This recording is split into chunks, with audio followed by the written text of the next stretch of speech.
Coin-operated coffee machines are a staple in offices and public places. Years ago, these machines just weren't able to produce consistent brews, and there also wasn't much choice in brewing style. But today, even finicky Java junkies drink machine coffee because the latest machines have mastered the art of making delicious coffee, one cup at a time.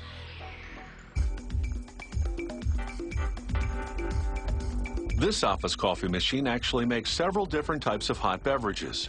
And if your employer prepays, you don't have to insert any coins. Production begins with a sheet of steel about 6.5 feet long by about 1.5 feet wide. This flat, as it's called, will become the top and side sections of the machine's casing. A computer-guided punch press makes dozens of perforations for ventilation and for the various fittings the machine will need in order to function. A worker puts another sheet of steel into a press. This press bends the metal into 90-degree angles. This piece will become the bottom of the casing.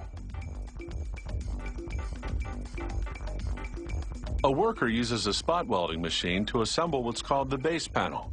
This will later house a waste chute, overflow sensors, and wires. Another worker coats the casing with an epoxy-based paint powder. This process statically charges the powder and draws it to the metal like a magnet. Excess powder falls into a barrel below. Here, a worker installs a fan that'll vent the steam and heat generated inside the machine. Another worker assembles one of the two coffee delivery mechanisms called augers. When the machine's on, they move the ground coffee to the brewer. He installs the augers into what's called the dual hopper. The hopper's two sections will hold up to 6 pounds of different coffee blends, such as dark and light roasts. Next, he installs what's called an agitation wheel.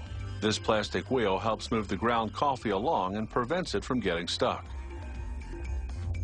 The worker then aligns plastic couplings on the augers to mate with the ingredient dispenser. The dual hopper attaches to the ingredient dispenser with one screw and a pivoting bracket. Workers also connect power wires to the dispenser's motor and to a water inlet valve. Next, they install a heater and temperature sensor inside a plastic water tank that's nearly 2 gallons large. This 1100-watt heater keeps the water at 200 degrees Fahrenheit, just below boiling. That's the optimal temperature for extracting flavor from ground coffee beans. After applying stickers warning service technicians to turn off the machine before draining it, a worker installs 3 outlet valves, one to dispense hot water for tea, one for coffee, and another for hot chocolate. Next come stainless steel rods to monitor the water level inside the tank. They trigger an automatic refill mechanism.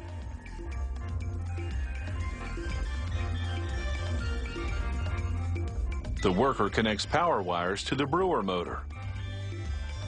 Then she mounts what's called the whipper mixing bowl. This aligns with the chocolate syrup dispenser to prepare the hot chocolate. Next, she installs the brewer motor assembly into the machine's casing. This is the coffee machine's 15-button selection panel. It lets you select what type of hot drink to brew, in what cup size, and when to start. The panel also displays the prices when the coffee's not on the house.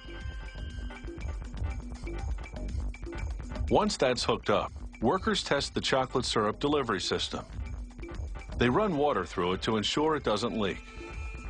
They also test to see if the system dispenses the correct dose of syrup. One dose is a ½ ounce, a tablespoon. A small cup of hot chocolate requires 2 doses. A large cup requires 4. Now they install the brewer. It works much like a French press coffee maker, brewing a separate batch for each cup. To test it, they run water through it and make sure the selection panel works properly. By testing the panel with the coffee machine closed, they ensure the circuits are properly aligned behind the selection buttons. Depending on how strong you select your coffee, a dispenser releases between 0.2 and 0.6 ounces of ground coffee into a reusable nylon filter. A piston then forces hot water through the filter for 10 to 20 seconds, depending on the size of the cup. This process extracts the flavor of the ground beans. The machine then scrapes away the coffee grinds and throws them down the built-in waste chute. Then it prepares for the next customer and the next delicious cup.